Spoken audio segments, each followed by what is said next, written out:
Two and a Half Admins, episode 161. I'm Joe. I'm Jim. And I'm Alan. And here we are again. And before we get started, you two have done a webinar about OpenZFS data replication. Us talk about OpenZFS? That doesn't sound right. No, it doesn't, does it? Somehow for only an hour. Granted, it was a 45-minute talk that ran for an hour, but yeah. Alan and I got together to do another Clara webinar. The webinar itself is over, but it will be online by the time you're hearing this. And we talk about data replication. So if you've ever been curious about the what, the how, the why, we go into all of it. We talk about how to replicate using simple commands at the command line from ZFS itself. Give a couple examples of using Syncoid, my own orchestration replication tool. We talk about resuming replication when it's interrupted. We talk about delegating permissions so that you can have a more secure replication between systems. It's all there. Yeah, and we take live questions for the audience and share a bunch of interesting anecdotes from our experience as well. Right, well, link in the show notes as usual. Cerabyte roadmaps ceramic nano memory storage. Now, this just sounds like total vaporware to me, but you two seem to have been sucked in by it, so have at it. It looks quite interesting. So a German startup has basically created a ceramic-based storage technology that will enable up to 100 petabytes of archive-grade cartridges and up to 1 exabyte of ceramic tape. One of the things that I found compelling about this is that we're talking about very large densities of data, huge volumes on relatively small platforms, but the concept is not at all pie in the sky, really. I mean, we're basically just talking about using a laser to punch very, very tiny punch cards, and this is a well-proven technology. Above and beyond the actual punch cards I just referenced, the other thing that you might easily compare this to is, some of Microsoft's recent efforts at storing incredibly high densities of data on glass, where, again, it's the same thing. You're just talking about burning imperfections into glass. Now, in this case, it's ceramic, not glass, and I don't really know what the differences, in the media are or why this company might pick the one versus Microsoft picking the other. But I do know that, Microsoft's, what do they call it? HoloCube? Sounds right? I don't think it is right. Whatever Microsoft's version was, I remember Microsoft didn't even want to talk about the amount of time it actually took to burn one of those. They just wanted to talk about how, incredibly reliable, over centuries and potentially millennia that write-once read-many storage was.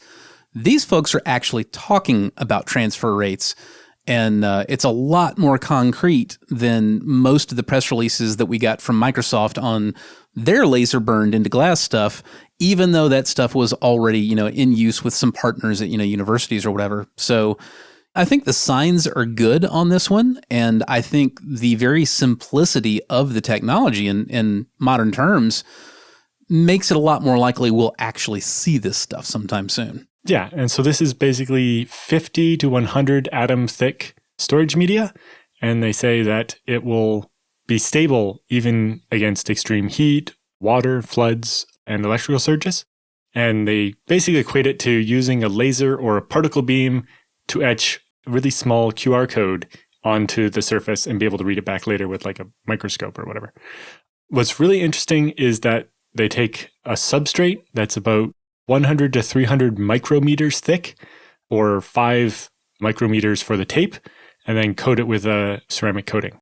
That's about 10 nanometers thick. So the technology roadmap scales from 100 nanometers down to the 3 nanometer size, corresponding to areal densities of gigabytes to terabytes per square centimeter. And it's read back with a high-resolution microscopic imaging technology, or an electron beam. Which, again, is very much like Microsoft's Project Silica, which that's the proper name for that project, by the way. It's Project Silica. And we know for a fact Microsoft has been burning roughly 7 terabytes into square glass platters about the size of a DVD for several years now. So Joe made the sneering vaporware comment, but this doesn't really seem very vaporous to me. Now, I don't know anything about the parent company.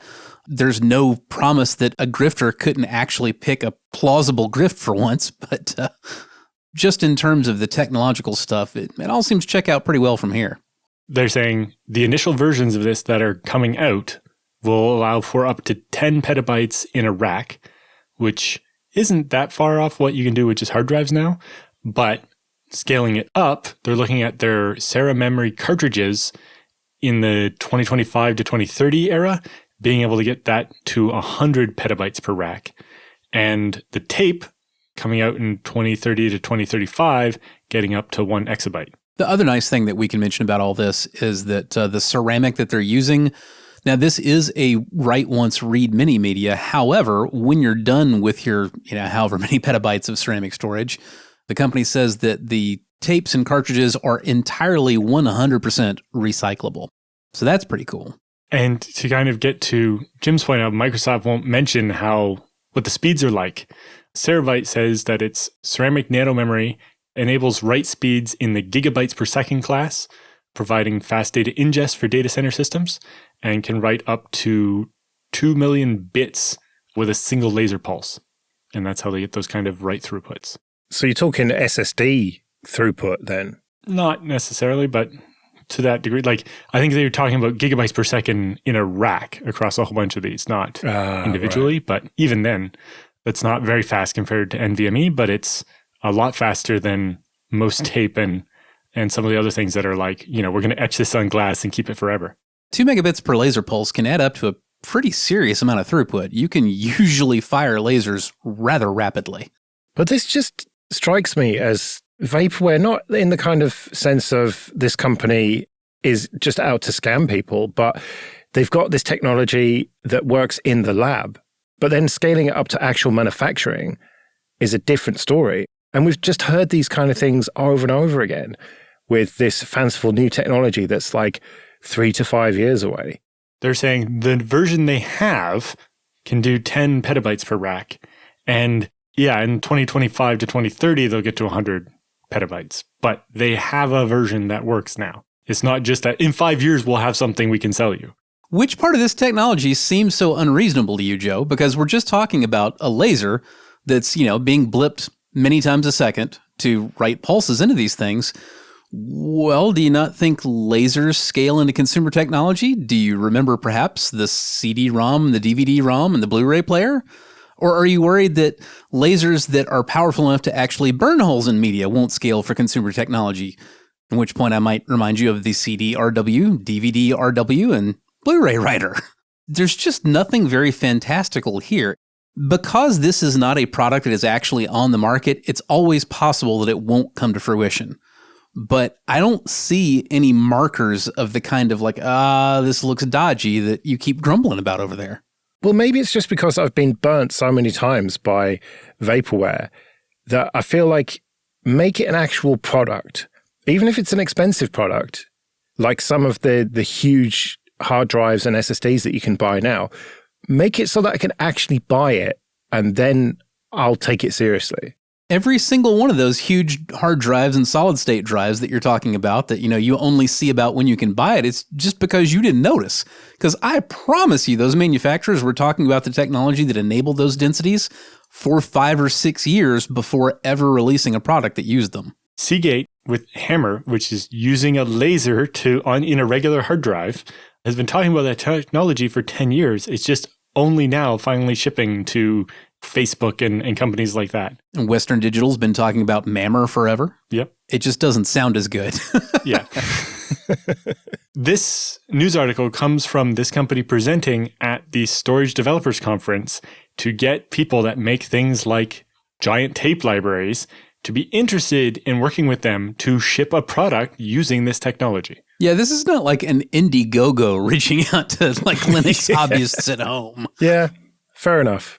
Maybe I'm wrong about this. Maybe I'll totally eat my words in 2020, whatever, when this arrives and replaces tape for archive storage. The second version of it literally is tape, just with a ceramic coating on the tape instead of a magnetic one. Yeah.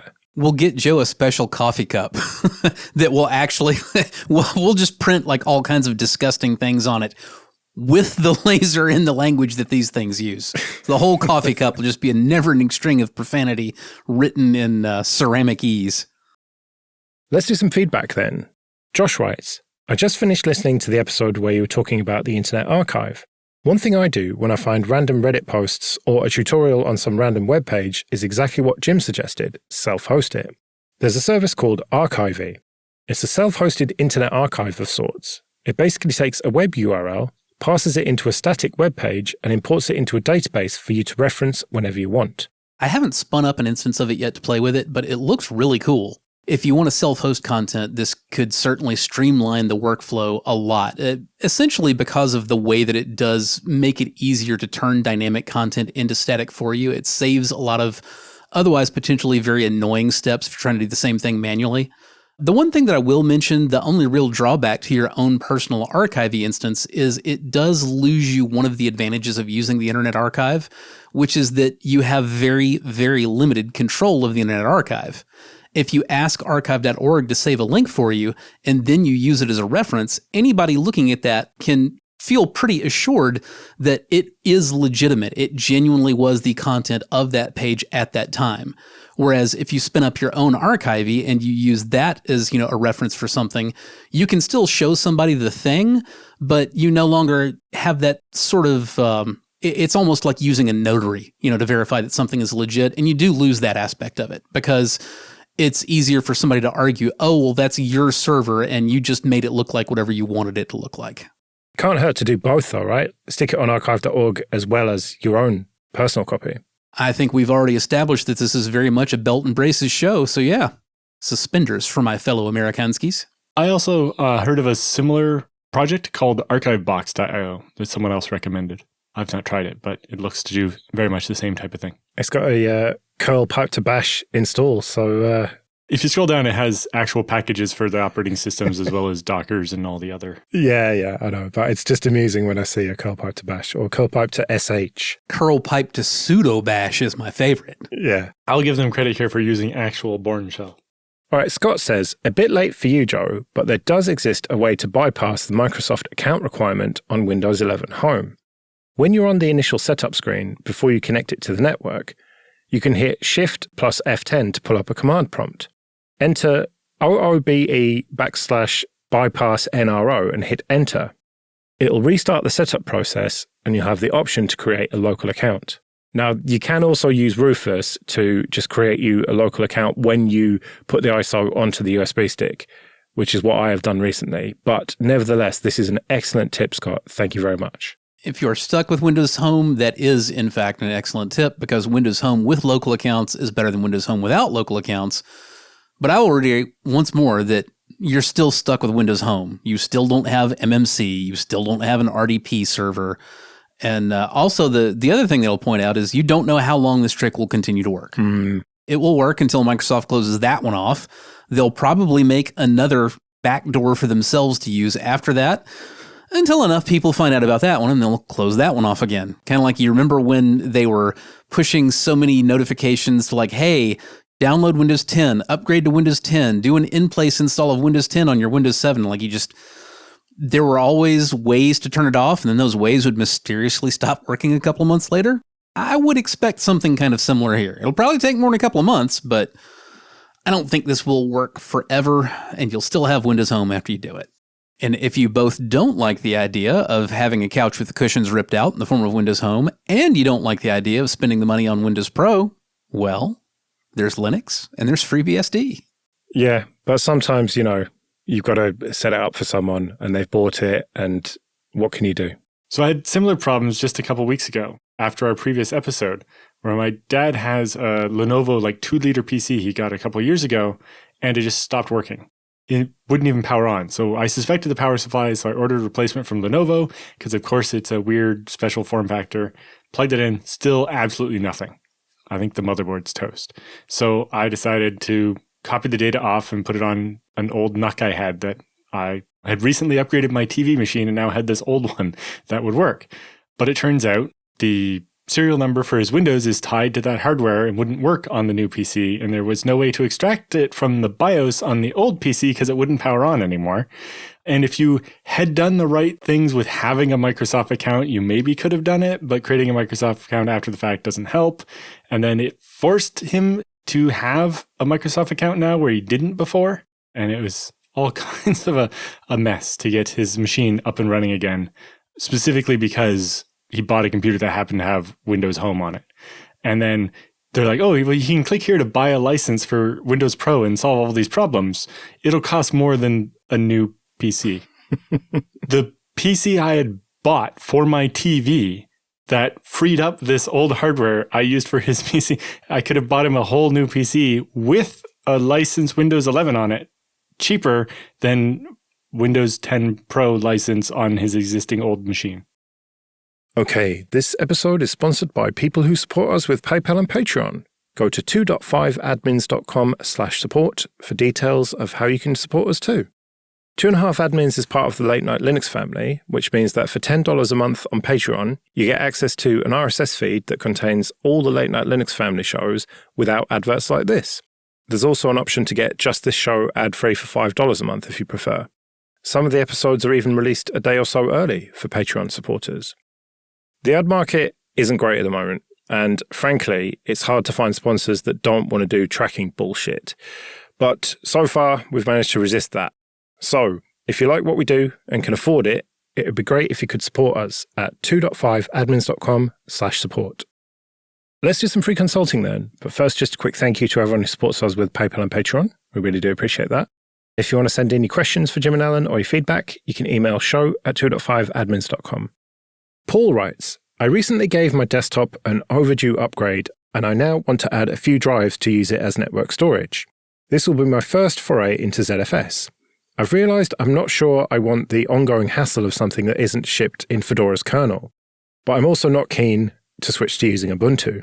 And he's got a couple of questions. The first one is, are there any downsides to running ZFS inside a KVM VM using pass-through of an HBA card?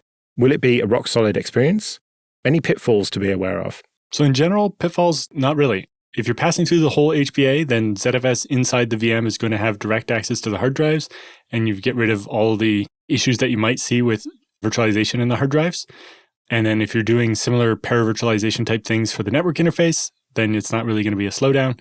And that is a very common setup. Lots of people doing that also with something like VMware with ESX to have all the storage of the VMware backed by the VMware itself via passing through an HBA to a machine that's then going to run ZFS on the inside. The only thing I'll mention about that is if performance is important to you, be sure not to starve that VM of RAM.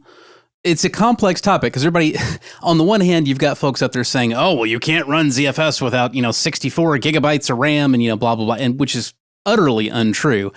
However, once you start severely constraining it, down to less RAM than you would typically find in a desktop system, you can absolutely start seeing some pretty significant decreases in write speed, not just in how frequently you get cache hits, but also just in how quickly the file system can get data onto disk. None of this is crippling. It's not like, oh my God, I'm not going to be able to, tolerate this machine or whatever. But when I was doing a lot of heavy benchmarking a few years ago, I flirted for a while of doing exactly this technique and, passing everything down into a VM and benchmarking within the VM, which would, make it easier for me to switch back and forth from, BSD to Linux and what have you, versus doing complete reinstalls on, a bare metal host. But the problem was that particularly in terms of RAM constraint, it was not subtle, the difference. I mean, we're talking with like, an 8-drive Rust array in various different topologies. And, I would see writes to that array. Again, we're talking vague recollections from a couple of years ago, but various FIO workloads, you might see what had been, 250 megabytes per second throughput drop to like 190. Does that make the system unusable? No, absolutely not. However, if you're sitting there like, oh, I need my hair to get lit on fire every time I move a file on or off of my system, then virtualization might not be the best answer for you. It's funny that you say don't starve the VM of RAM because that's your usual advice, right? Because you want the caching to be happening on the host rather than in the VM. Correct, but the caching in this case needs to happen inside the VM because the whole reason I want the caching to happen on the host is the host has a better insight into what those drives need to do. But when you've passed the entire host bus adapter as well as all the drives connected to it down directly to the VM is the only thing that can cache what goes onto those drives. The host literally doesn't even know what's happening. Yeah, and I would say, kind of to Jim's advice there, don't give your ZFS machine less RAM than you would give your desktop if you want to run a browser on it. That's about the rule of thumb, right? It needs at least as much RAM as a browser with a bunch of tabs open. And if you can't give it that, then maybe it's not the right solution for you. But it doesn't need to be 64 gigs, despite my comments about how much RAM browsers use. His second question then, I'm thinking of going with BSD for the ZFS VM instead of Ubuntu LTS. Is running BSD as a guest on Linux KVM a dependable setup? I think the answer is yes. Would you recommend a particular BSD variant? I think the answer is FreeBSD, but take it away. Yeah, so running in KVM, for sure. Almost every cloud thing out there, even the newer Amazon instances, are KVM based. So I have a bunch of FreeBSD VMs at various cloud providers that are using KVM, and it works very well. All of them are running ZFS because I'm me. And then particular variant, it depends what you're after. But for me, it'd always be just vanilla FreeBSD. But if you want a GUI and so on, then one of the NAS distributions might make a better sense in that case. It depends what your use case is. By GUI, you mean web GUI rather than desktop? Yes. This was something that was kicking in my head as I was reading this question. I was thinking, well, almost certainly vanilla FreeBSD, but some folks aren't really comfortable in a completely console-only environment. If you expect a traditional full desktop environment, then I would strongly recommend GhostBSD rather than vanilla FreeBSD. Good point, yes. There are others. There's Midnight BSD is relatively popular.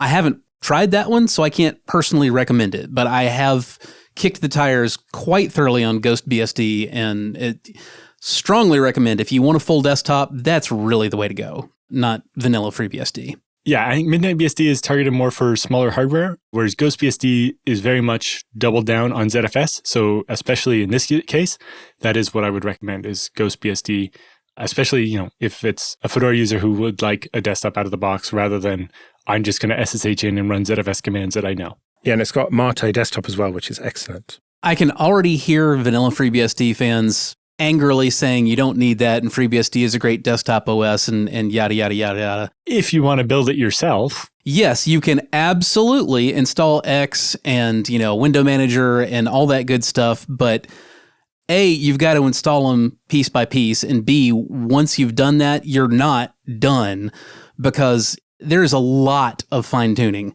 that goes into producing the full on desktop experience in GhostBSD. And if you just install the necessary components and get yourself a desktop on FreeBSD, it is extremely laggy and painful to use by comparison, in my experience. I don't know about laggy, but it's definitely a lot more work, and GhostBSD will be a much nicer experience. I can tell you for a fact, it's a lot laggier in a KVM hypervisored virtual machine than GhostBSD's desktop interface is, because guess how I tested them? I've never considered a GUI on my storage machines, but that doesn't mean people shouldn't. Pretty much all of my client-facing ones have GUIs on them because I don't need them, but it makes the customers feel better, and it doesn't really hurt me anything to provide it, so I just go ahead and do it. Now, my own storage-only server sitting in the rack, right next to me, I didn't bother installing a GUI on it. It's completely console-only. How much of an overhead does the GUI add? Not much. It's a bit of RAM it's using, and maybe some CPU when it does stuff. Especially if you don't have something heavy that's constantly doing stuff in the background. You can run into issues if you install like a big thing like KDE and it decides that it's going to have its file indexer, try to index all the files on your file server, the Akonadi or whatever it's called, and be like, why is this process over here chewing up all the I/O on my system? Oh, it's trying to index every file for its version of the Mac Finder menu or whatever.